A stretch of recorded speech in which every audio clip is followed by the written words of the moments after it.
Patty, let's go back for a moment to the economics of the impact of closing the plant. Again, personally, you believe that the safety issue has been addressed. So you are focusing on or looking at what is the economic impact of closing the plant. Talk about that a little bit. Okay, and you know, a lot of this is according to that study that we had done by the legislature. Number one, it's a $100 million deficit to state government budget, to our budget. So, in the form of taxes that Yankee taxes pays? and that Yankee pays, income tax that the employees pay. So it's $100 million that will not reach our pot of money, our revenue in the state of Vermont. So now we're going into a new legislative session with a $150 million deficit.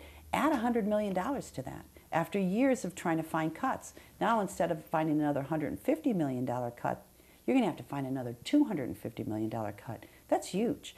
As I already said, it's a 30% increase in our electric costs.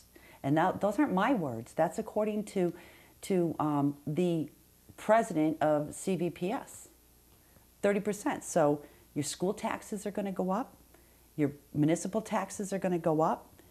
Your state taxes are going to go up because you're going to have to make up for that $100 million. That's only if some of our bigger companies, who IBM spends over $1 million a year in electricity, 30% increase to them is enough. And they have said that they're going to have to rethink things if Vermont Yankee closes. So, you know, that they employ 3,000 people up in Chittenden County. I mean, what a loss that is. So, you know, it's this domino effect of what happens to the rest of the economy when we lose a power source like Vermont Yankee. And then you look at the region. You know, ISO New England has already said it's going to, if Vermont Yankee closes, it's going to cost about $70 million to restructure the grid. Well, is Massachusetts going to look at that and say, why should our ratepayers pay the $70 million? It wasn't our legislature that made this decision. It was Vermont's legislature. So why shouldn't Vermont have to pay the $70 million? So now we're $70 million more in the hole. I mean, it just is huge. It will cripple the state of Vermont. But the licensing, everyone knew this year was coming. And it was framed as that's the termination. It certainly wasn't a given that it would be relicensed. I mean, it would need to be addressed as of that date. Again, I understand a distinction between a financial amortization, a financial depreciation schedule, versus a bricks and mortar, a physical degradation of the plant facility. But was that just, were those expenses just not addressed, or was there just an assumption before maybe it became more political that of course it would be relicensed? How do we find ourselves in crisis?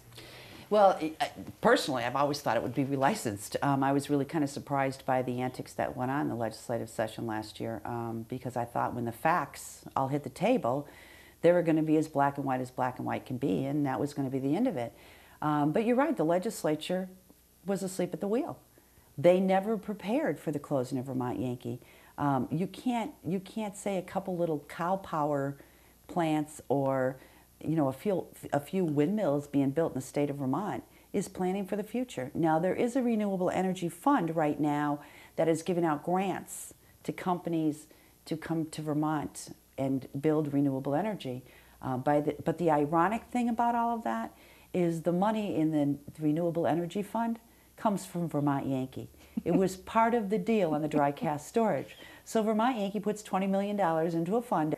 And we all know the controversy right now that's going around about the Clean Energy Fund or the Energy Renewable Fund.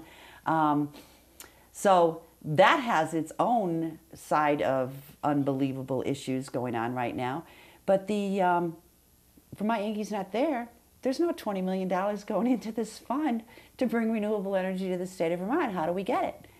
You know, how do we get, do we say, come on, we'll cut down all our trees and you can put your windmills up everywhere you want? What do we do?